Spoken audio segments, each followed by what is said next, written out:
satu cita-cita yang paling sering dikatakan oleh anak-anak adalah kelak dirinya akan menjadi seorang dokter. Profesi mulia ini membutuhkan kepintaran sekaligus jiwa sosial yang tinggi.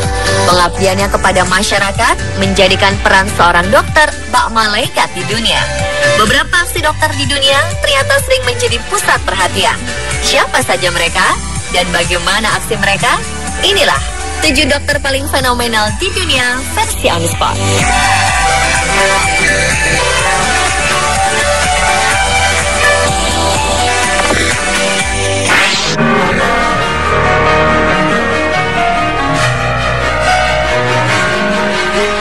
Ketika kita mengunjungi dokter pasti akan menanyakan gejala yang kita alami sebelum mendiagnosis penyakit yang kita derita.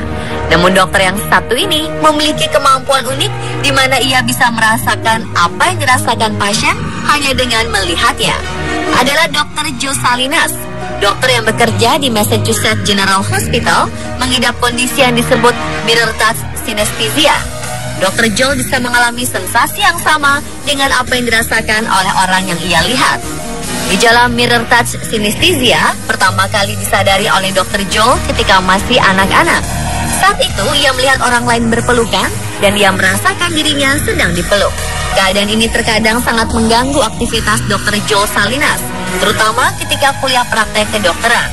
Saat melihat tangan pasien sedang diamputasi, ia pun bisa merasakan seolah-olah tangannya seperti diamputasi. Sekarang Dr. Joe semakin terbiasa dengan keadaannya ini.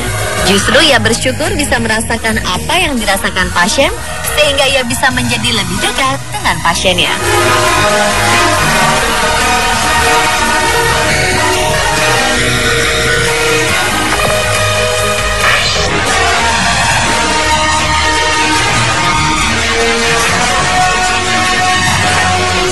Dokter fenomenal kedua berasal dari Nepal. Dokter mata bernama Sanduk Ruit ini dipuji sebagai pembawa mukjizat karena berhasil menyembuhkan lebih dari 100.000 penderita katarak di 2 benua. Setiap menangani satu pasien, ia hanya membutuhkan waktu 5 menit saja. Prestasi ini berawal dari keinginannya untuk mengobati mata orang-orang miskin di dunia. Agar visinya ini cepat tercapai, ia merancang teknik pengobatan cepat agar dapat menangani banyak pasien katarak dalam waktu singkat. Dr. Sanduk Ruit kemudian mengajarkan ilmunya itu kepada para ahli bedah mata di seluruh dunia. Ia berharap para ahli ini akan tersebar dan menyembuhkan sebanyak mungkin penderita katarak maupun tunanetra di seluruh dunia. Dokter mata berjuluk Dewa Penglihatan ini tumbuh besar di desa kecil di daerah Himalaya. Sang dokter pernah memiliki adik perempuan yang meninggal karena penyakit tuberkulosis. Sejak peristiwa ini, Dr. Ruit bertekad ingin menjadi dokter dan membantu orang miskin yang tidak punya uang agar bisa mendapatkan pengobatan yang layak.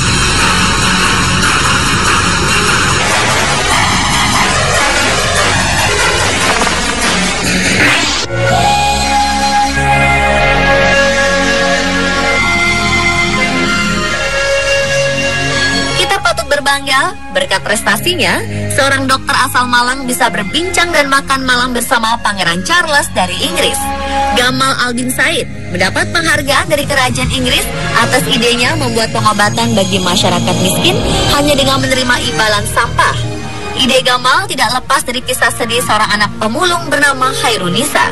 Gadis kecil ini meninggal karena menderita diare. Tidak mampu membayar pengobatan ke dokter, orang tua Hairunisa hanya memberikan anaknya pengobatan ala kadarnya. Hingga akhirnya Hairunisa ditemukan meninggal dunia. Kisah ini membuat Gamal dan teman-temannya membentuk sebuah sistem asuransi dengan sampah. Setiap warga tidak mampu bisa menjadi nasabah asuransi sampah dengan menyetor sampah organik dan anorganik menjadi Rp10.000 setiap bulannya. Dengan sampah ini, mereka bisa mendapatkan pengobatan gratis, mulai dari sakit ringan seperti batuk pilek, hingga yang berat seperti darah tinggi, jantung, infeksi, kencing manis, dan lain-lain. Sampah yang dikumpulkan dari warga dijadikan pupuk dan dijual kembali. Uang hasil penjualan pupuk dijadikan dana untuk pengobatan ini. Program ini membuat Gamal menjadi juara pertama dan mendapat penghargaan Sustainable Living Young Entrepreneurs dari Kerajaan Inggris. Dokter mulia ini memperoleh uang sebesar Rp800 juta sebagai dana tambahan untuk menjalankan sistem asuransi sampah yang didirikannya.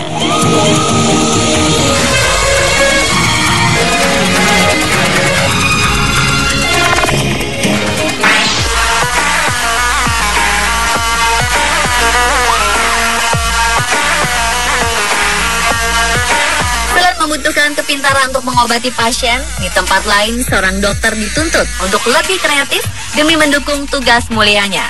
Inilah yang dilakukan oleh Dr. Adnan Khera yang bertugas sebagai dokter anestesi di Taft Medical Center, Boston.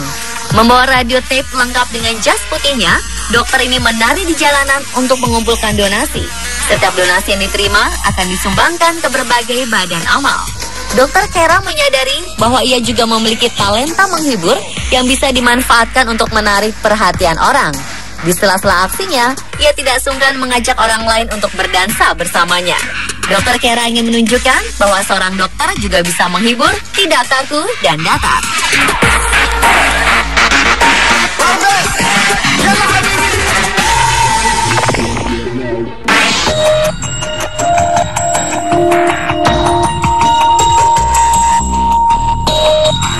Dengan teknologi dan peralatan yang semakin canggih, membuat usus buntu bisa diselesaikan hanya dalam beberapa jam saja.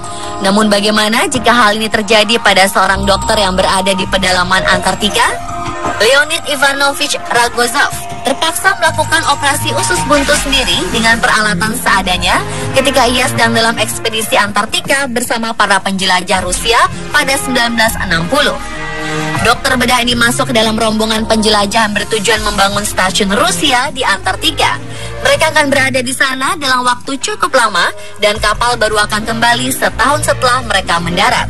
Tidak ada yang menyangka bahwa satu-satunya dokter dalam rombongan ini menderita penyakit usus buntu dan mengalami nyeri yang sangat dalam di bagian tubuhnya.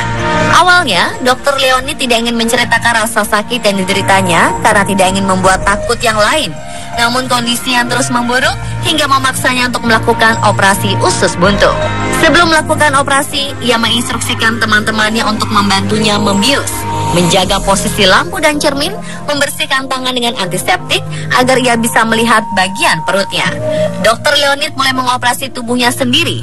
Di tengah operasi, ia sempat mengalami vertigo dan memberhentikan operasi sementara sampai pusingnya hilang. Setelah itu, operasi dilanjutkan kembali hingga ia berhasil menjahit kembali perutnya. Operasi berjalan sukses, begitu pula masa pemulihan sang dokter. 2 minggu pasca operasi, Dr. Leonid bisa melakukan aktivitas normal. Dan setahun kemudian, ia kembali ke kota Leningrad, Rusia, dan bekerja di klinik sampai akhir hayatnya. Cerita ini sempat heboh dan membuat namanya tersohor. Namun sang dokter tetap rendah hati dan menganggap operasi ini sama seperti operasi usus buntu yang lain.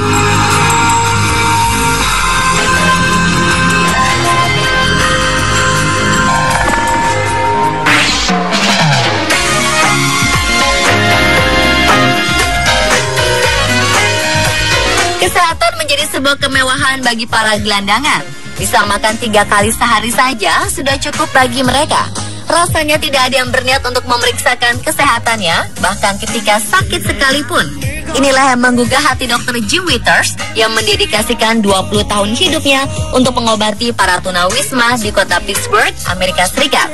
Ia melepaskan jas putihnya yang bersih untuk berkeliling dengan baju ala gelandangan agar mudah mendekati mereka. Dr. Jim memulai kegiatannya pada 1992 setelah berkenalan dengan Mike Swallows, mantan tunawisma. Bersama temannya ini, Jim keluar di malam hari sambil membawa peralatan medis dan obat-obatan. Aktivitas ini dinamainya Operation Safety Net. Beliau melakukan aksinya ini secara sukarela tanpa menarik biaya sepeser pun. Dengan berkeliling, Dr. Jim menemukan bahwa banyak tunawisma yang tinggal di bawah jembatan dan di sudut-sudut jalan. Takut ke rumah sakit, padahal mereka memiliki penyakit yang serius seperti luka parah, bahkan kanker. Ketika idenya ini diutarakan kepada teman-teman sejawat, banyak dari mereka mencibirnya. Namun sekarang, aksinya diikuti oleh dokter-dokter muda di 90 negara.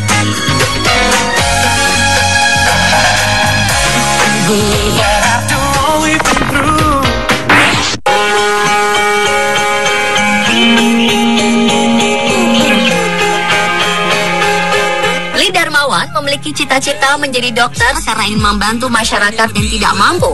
Motivasinya ini melahirkan sebuah ide gila dengan mendirikan rumah sakit apung di Indonesia. Rumah sakit apung ini diharapkan bisa menjangkau pulau-pulau terpencil di seluruh Indonesia agar mereka juga dapat menikmati pelayanan kesehatan seperti di kota-kota besar. Sang dokter berhasil mengoperasikan rumah sakit apung ini ke 11 wilayah terpencil di Indonesia. Rumah sakit ini tidak menerima imbalan apapun dari para pasiennya. Fasilitas rumah sakit apung ini cukup lengkap. Ada alat USG, bedah minor, dan bedah mayor. Jika daerah dikunjungi tidak cukup untuk mendaratkan kapalnya, Dr. Lee tidak segan menjemput pasiennya dengan menggunakan sekoci. Berkat rumah sakit apung ini, ratusan orang sudah dioperasi dan sembuh. Ribuan orang sakit lainnya terobati, dan anak-anak di pedalaman pun menjadi cukup gizi. Bagi dokter sejati, kebanggaan menjadi seorang dokter bukan sekedar gelar saja, tetapi bagaimana ia bisa mendekati orang-orang yang memerlukannya.